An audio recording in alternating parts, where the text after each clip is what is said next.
Your boys are back. Welcome to In Rotation Podcast. Your boys are back.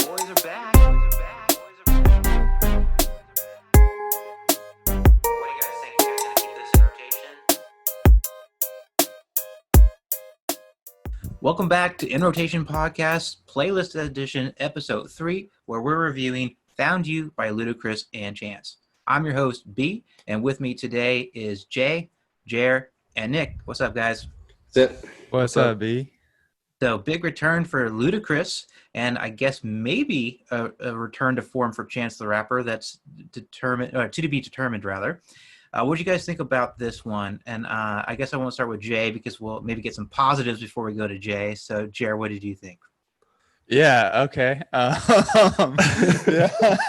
So, Ludacris and Chance the Rapper, it's like really not a combination that I was expecting to see. True. Right? I haven't heard from Ludacris in forever. So, yeah, like you said, to have him kind of like back in the game or on the scene is very interesting. And to have him teaming up with Chance the Rapper makes it even that much more interesting. So yeah, the song was fun, right? Mm-hmm. So I thought it was a good time. It kind of like reminded me of like that old school Ludacris, like it just took me back, I never listened to like a ton of Ludacris, but like it just reminded me of what it was like to be like 13. Okay. Like I don't know, because that's like when Ludacris was big. So like 20 years ago when I was 13. So it was kind of like a blast from the past, and I'm interested to hear what you guys think about it. Yeah, I mean, is there like a Fast and the Furious movie coming out? Like, where did Luda come from? But it's interesting to say like it reminds you like old Luda, because when I think like old Luda, I think like move, bitch, like that kind of shit. And this was like very, very different, right? Like he's bringing up like Bible verses and shit. So it was a little different for me. Nick, what do you think? Yeah, honestly, I didn't really like the song that much, which is kind of funny because I was the one who sort of suggested that we do it. But I also did that before I listened to it. I saw Luda and Chance, and I was like, "Oh, this has got to be good." And it was not at all what I was expecting. I wasn't expecting this weird kind of like love song, and like when he said took you back to being 13, at first I thought you were going to talk about because the lyrics were so kind of like simple and basic, because you could easily, a 13-year-old could easily understand them. Like I was just going through, I was just like, just not impressed. Like I feel like anybody in high school could have like put lyrics like that together. I was excited to hear some sort of Chance flows or something like that, and he was just doing like the weird singing on the hook, and even that wasn't really that impressive vocally or like lyrically. So the beat was pretty cool. But yeah, I was just not expecting this kind of weird, like high school style love song from this at all. So I wasn't super impressed with it. I think that's like a good point, right? Like the lyrics are super simple. And when I was thinking about it too, it's like, well, Ludacris isn't usually like spitting these complex bars or anything like that, but when it's like a hype song, I think you can forgive it more, right? But when it's this kind of like slow, like you said, weird love song, it just stands out more to me for some reason. Jay, what was your thoughts? I agree with Nick. Dude, I did not like it. I wasn't expecting much from it. But the point you just made about Ludacris doing a slow vibe, and when you think back to his old songs, they're more like his strength. Like he should have I hate to say that you should stick to one thing, but I feel like that's what he does best. I've heard him do slow songs before, maybe back in the day when he was big, like when I listened to full albums from him, his vibe would be more fitting to the tone. Like, and on this one, I thought like he was delivering it like he's delivering like kind of like a bar, like a rap bar, but the content of the song is like a love song. So some of the and then on top of that, the lines were like very simple. So it was just the tone was off, and the lines were like unimpressive or not impressive. And Chance was on the hook, and I don't want to hate on Chance too much, even though I texted you guys and said I hate Chance before this. And I really actually feel bad about saying that because the first Acid Rap is like a classic. I think that's a classic. And I think like he's in the upper echelon like forever just for that alone, for Acid Rap alone. But I think he's I think most of everything I've heard from him since then is like flat to me. It doesn't sound unique to me.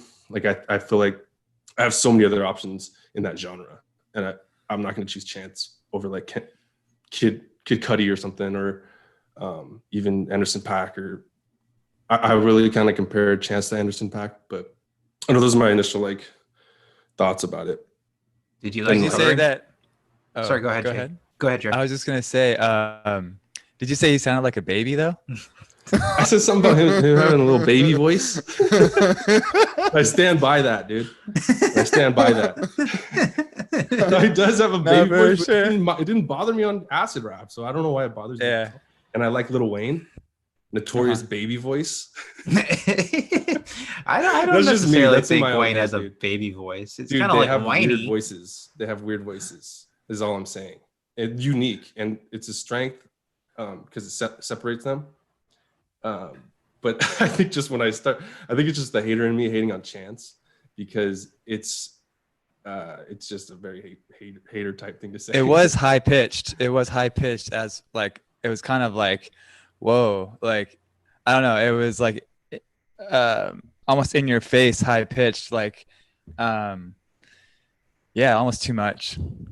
Yeah, I think just like Nick said, it was like, dude, like drop a like fucking verse or something, you know? Mhm. Or like hearing Chance rap. So Jay, I wanted to get your thoughts. So you obviously liked Acid Rap. What do you think of Coloring Book from Chance? I thought it was like I thought it was I think it was good. Like I think it was set in the standard. But I wanted to see some evolution, and maybe it's because my first initial listens, like I didn't give it a lot of runs, a lot of playthroughs, because I wasn't drawn in. And then I just looked at it as kind of like a watered down version of Acid Rap. So like from that point on, like all this stuff, I'm just not drawn into his stuff anymore. You know what I mean? Very fair. Very fair. And same with, so for this song, like Ludacris, I really loved Ludacris, and I still love him. Let me just freaking what is it? I changed my tune on both of these guys. I don't really like either one. I don't really like either one of these guys, because Ludacris, dude, even the fact that he does those movies, those movies just are so Hollywood, and like so like it's like, okay, I don't want to hear from these guys, even though let me stop rambling. Chance is kind of the opposite of Hollywood. He's independent. He's not really, in terms of like signing to a big label, he's really free. He's that's one thing he should get credit for, is he's free, because he owns all his music. He never signed to a big label, and he's just like one of the leaders in the independent rap game, I think. I'm glad you didn't start talking shit on Fast and the Furious, bro, because I'm a big I don't fan, like okay? Whoa. You need to slow down, you know what I'm saying? Yeah, I'm sorry, dude. I'm just unloading right now. It's all good. So to talk about, I guess, the lyrics, dude, some of it just started getting so damn cheesy. It's like, if you were a song, I would stream you. If you was a novel, then I would read you. It's like, dear God. Certainly, like you said, you could get a 13-year-old to come up with something a little bit better than that. Yeah, it felt like, it's funny because you have that kind of classic Luda vibe, the way he does like his enunciations, especially at the end of the, moderation, concentration. But the words that he's doing it on are just like so like lame. Like, I mean, it feels like him and Chance sat down and tried to write some sort of like a love poem, and they don't like have very good vocabularies. Like they don't, like it really kind of exposed, like, and I've always liked Chance, but I think a lot of it's been more for his sound and for his vibe and style. I haven't really picked his lyrics apart very much. And Luda, that's something that you just never really do, because his most famous song is "Move, Bitch, Get Out the Way." Like, he's obviously not like this world-class lyricist, but it's his hype and his style. And it's two guys whose hype and style has always kind of been like their calling card. And then when you break it down into this type of song where you're really focusing on the lyrics, and the lyrics are just so weak, then it really just kind of exposes the song and kind of exposes them as artists, I think, a little bit. As far as Chance, it's a little tougher because, I mean, he had just like the hook. It's like 5-6 lines, something like that. And it's still not impressive, you know, but like had to follow the map, then I found you. Like, I mean, come on, dude. Like you can find something a little bit more impressive than that. So yeah, it's just kind of a disappointment for them as artists of just like, this is what they kind of came up with for their love song. I mean, I'm never really a big fan of like hip hop love songs, you know. You know, Eminem, that's always like some of my least favorite songs on his albums. I love the rest of his albums when he gets into like his actual love songs.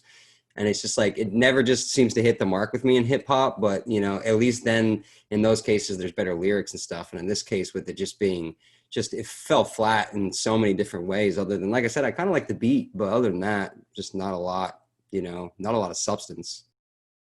Yeah, I totally agree with you. And it's kind of really bad. Chance, I didn't think was all that bad. Like you said, he just kind of had the hook. What you want from Chance is like that kind of just like wholesomeness that I'm sure Jer really loves.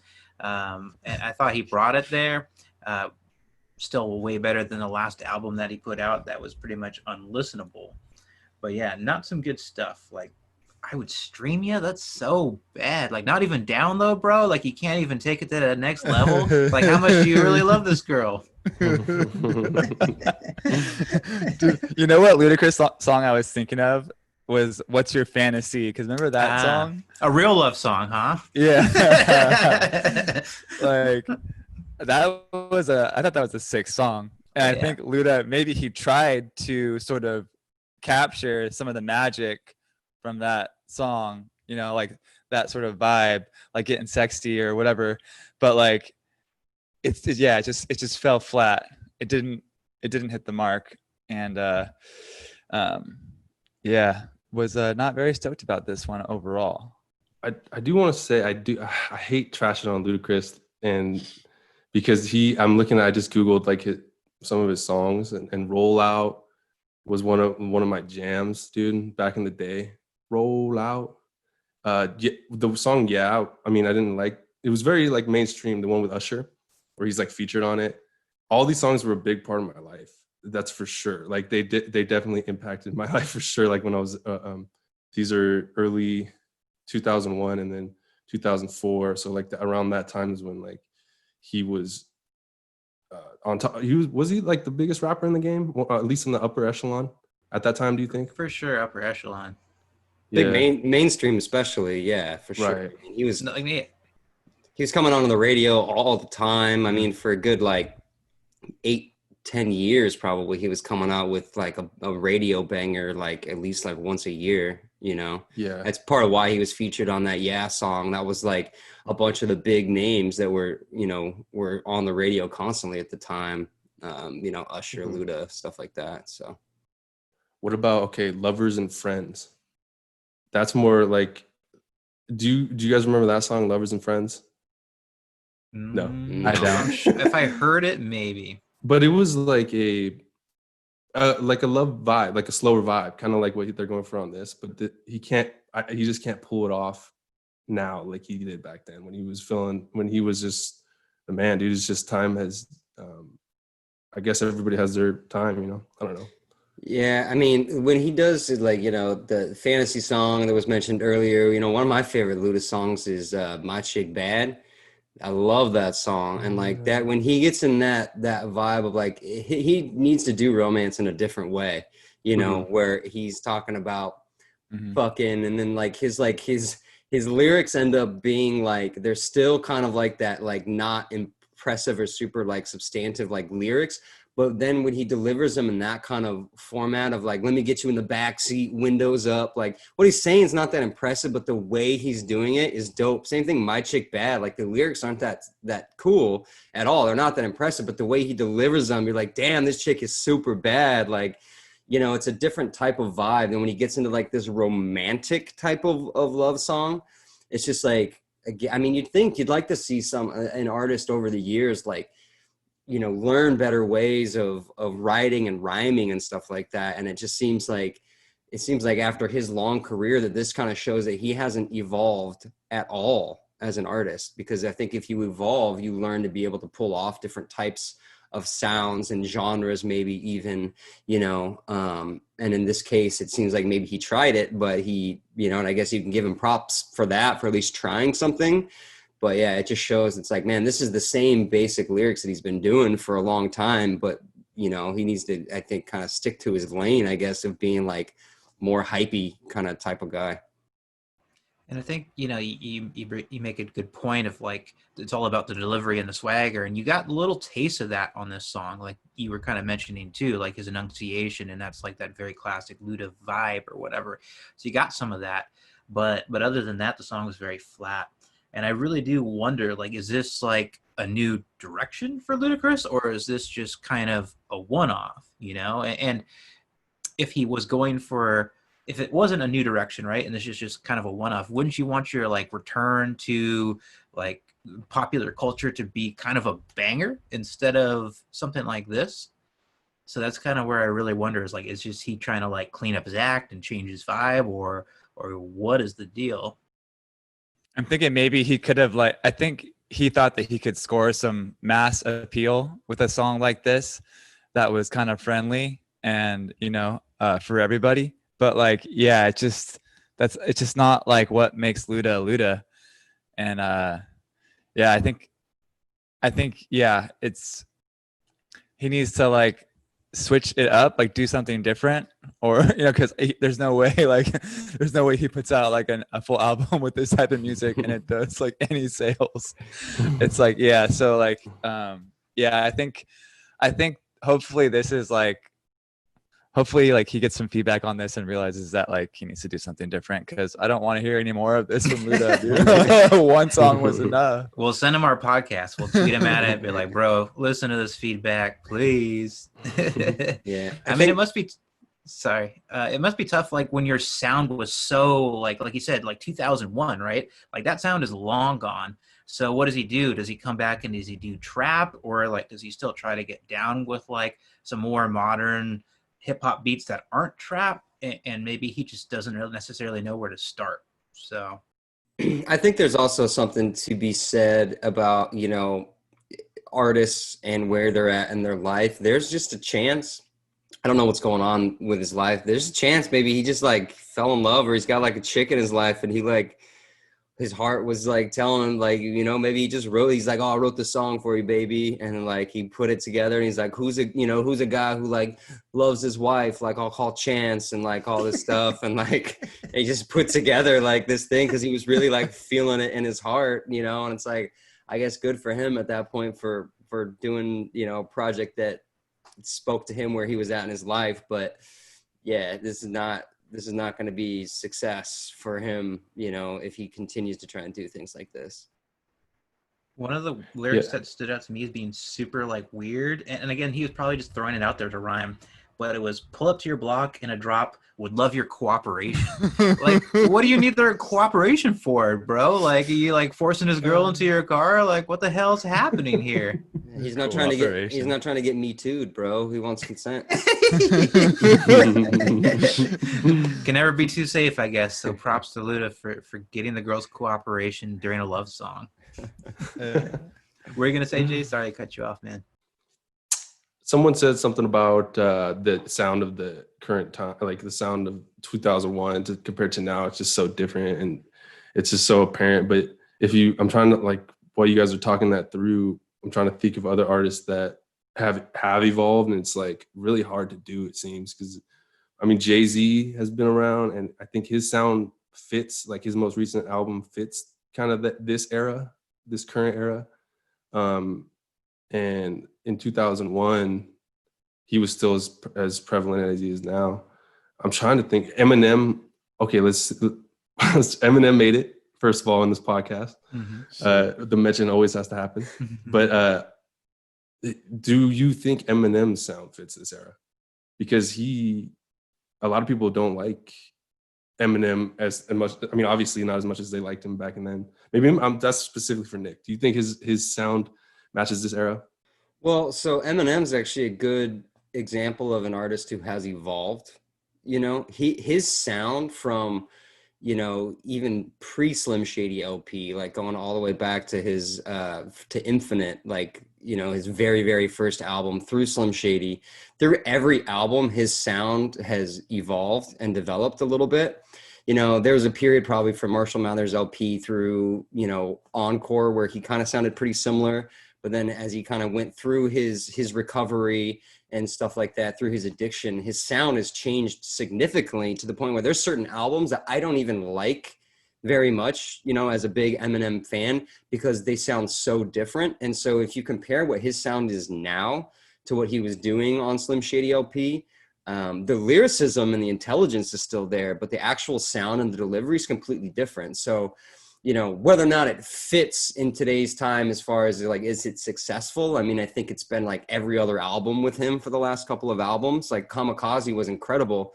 The album he came out afterwards, you know, wasn't as good, but you can almost tell like eras of his life through these, you know, there's 3 or 4 years at a time where he has a similar sound, and then it changes. And I think that's kind of what I like to see in artists, is even if you maybe don't succeed with a certain time period of your sound, keep evolving it and changing it. You know, Linkin Park is another example of a band. I know it's not hip hop, but I mean, there's some hip hop in it, you know, as well, that they've changed so much from Hybrid Theory to the stuff that they were doing before Chester died, where it always still felt like Linkin Park. It always felt true to that band and that brand. But it's if you compare their beginning to their end, it's completely different sound, but it still feels like them, you know? So I think it's very possible for artists to do that and still be true to themselves and not totally kind of fuck it up the way Ludacris did. I think Eminem's a really good example because, like you said, not every evolution was a success. So he definitely tried to evolve his sound and his style. Didn't always necessarily work critically, right? But, you know, he kept going and he kept going until he kind of got back to in that middle of like, he's evolved, but also it's in the same lane as what fans would expect from an evolved Eminem sound. And Jay-Z is another great one too. Like Jay-Z has always kind of had really good records, right? Like there's maybe some Jay-Z records that aren't as big as the other ones, but imagine like how many massive albums has he put out. So it's definitely possible. And you know, other guys are around too. Like we're going to talk about Nas on a future episode, right? Like he had one of the maybe the best hip hop album ever in Illmatic, and then had to figure out how do you follow that, which, you know, he didn't always successfully do. So it certainly isn't an easy thing to evolve, especially when Ludacris didn't have that same benefit of being around a while and evolving his sound. He was there during that time, and then he kind of fell off the map, went into movies, whatever, and now he's trying to find his way back. And I think that's even harder when, who knows if he's been perfecting his craft, as Nick kind of said, trying to evolve, even thinking about making music this whole time. Speaking of Ludacris making his way back, did you guys happen to hear any of the other like music that he was on like earlier this year? Because apparently him and Lil Wayne dropped a single called Silence of the Lambs. So it's Ludacris featuring Lil Wayne. So that came out this year. And then there's also, this song could be interesting, Sex Beat. It's called Sex Beat, all one word. And it's Usher, Lil Jon, and Ludacris. Ooh. Holy shit. Yeah. And that's 2020. It's a 2020 release. Ooh. So, I mean, yeah. I mean, so it sounds like maybe Ludacris is kind of like maybe dabbling a little bit here, a little bit there. And maybe we kind of just like picked up on this one, and it was like one of the duds. So for all we know, Luda could be back. I haven't heard either of those songs, so I have no idea. Yeah, it could be part of his evolution, part of a transition stage, because he did. As much as I don't like as much as I don't like the Fast and Furious movies. Don't say it. They are like the biggest movies in the game. Like when they come out, they're like, they make the most money, and he's been in that franchise forever. And that's smart, and he's now maybe like to transition out of that into another art form. Yeah, it could take some time, you know, and he's dabbling right now maybe, and then hopefully we see, because I want to see him at the best he can. I want to see him back in the rap game. So I'm glad he's doing it, dude. So you got to respect that. Got to tip your cap to the kid, dude. The kid. Did you? Yeah. Speaking of movies, Because he's like 50. I know, dude, I say kid a lot, dude, when I'm not supposed to. did you guys ever hear or see the Chance the Rapper like horror movie? It's called like Slice, and he's like a pizza delivery guy. I watched it. It's not great, but it's also kind of interesting. He's It's almost what you'd expect. It's just kind of quirky. yeah. He like literally just plays himself, basically, like his Yeah. character. Yeah. He's like not even acting. Yeah. It's so funny. So I That don't know if sounds we can interesting. recommend either that movie or the song, but Yeah. Chance is doing different things. Should we compare Part of his Chance and evolution. Lucas' movie careers? Slice versus Fast and the Furious franchise. They have 8 full-length movie, like, or more. Who knows? Like, that's like gotta be one of the biggest movie franchises of all time. Oh, for sure, dude. It's up I don't there. think Luda wasn't in one though, right? He kind of came around like 3 or something like that. I think he was in the second one. 'Cause I think think two- the third one was Tokyo Drift, bro. I always forget where Tokyo Drift happens in that franchise. Yeah, I'm pretty sure he was in 2. Hmm. But not he definitely wasn't in 1. Oh wait, I need to circle back though on these lyrics because Okay. what about what about my antenna is trying to receive you? Oh, like, God. like how fucking bad is that? When he says you- that, I imagine him as like an ant. Like he has 80 Yeah. antennas.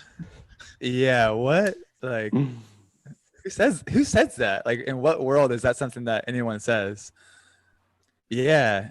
And like you said, like the scripture reference. Yeah, very weird, man. Like, Did anybody I, look up what that Bible verse was? I No, did you? No, I I- didn't. I did. So Genius says it's Proverbs 33:4, and I looked it up, and I was like, "What the hell is this about?" And then I like went on YouTube, and I was like, went to the comments. I was like, "Do other people think this song is good?" Like that's why I went to YouTube, and a lot of people did. And then I Oh, found like, shit. so I looked at like the main one with a ton of comments, and I was like, "All right, let me look at the second like most listened to and see if there's bad comments over there."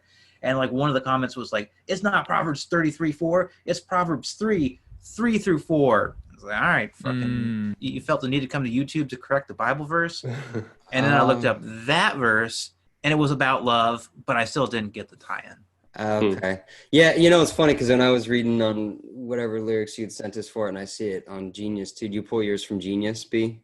Mm-hmm. Yeah, so I saw 33:4, but when I was listening along, reading it, it didn't sound like that's what he said. So maybe it being 3:3-4 or whatever is more what he said. Because I was like, when he read it, I was like, that's not how you read a Bible verse. It's 33:4, that you did not like pause at the right part of that. So that makes more sense. Maybe that is a different Bible verse.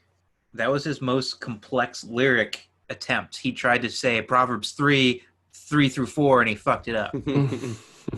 Yeah, but this song is like, so there's just so many like literal like cliches, like just really classic cliches, you know what I mean, that talking about constellations and, you know, if you were a book I would read, novel I would read you, woman of my dreams, like I got food for your soul. Like, I mean, it's just cliche after cliche. What's worse is like none of it is even like clever. Like there's no like pun or like interesting metaphor. It's all just like, again, like a 13-year-old could have written it. Mm-hmm. Yeah. It's so divine, intelligent conversations. Like, why didn't you bring some of that intelligence into the songwriting? Because these lyrics are trash. This has just turned into a roast at this point. Yeah. Well, before we go this to is going to be the best part of the podcast. Like, this is going to be the most entertaining part of it. I was just For roasting sure. all these lyrics. We've said a lot about this song, probably more than deserves to be said. Does anyone kind of have any final notes before we go to In Rotation? I think we hit for me, I think we hit everything, dude. I have nothing really to add. I have one note. Mhm. he has a song, or he's on a song with Ciara that's fire. But this is like back in 2004. Oh, dude, what's that song called, bro? Oh, I love that song, man. That's That a song's tight. great That song, song's dude. tight.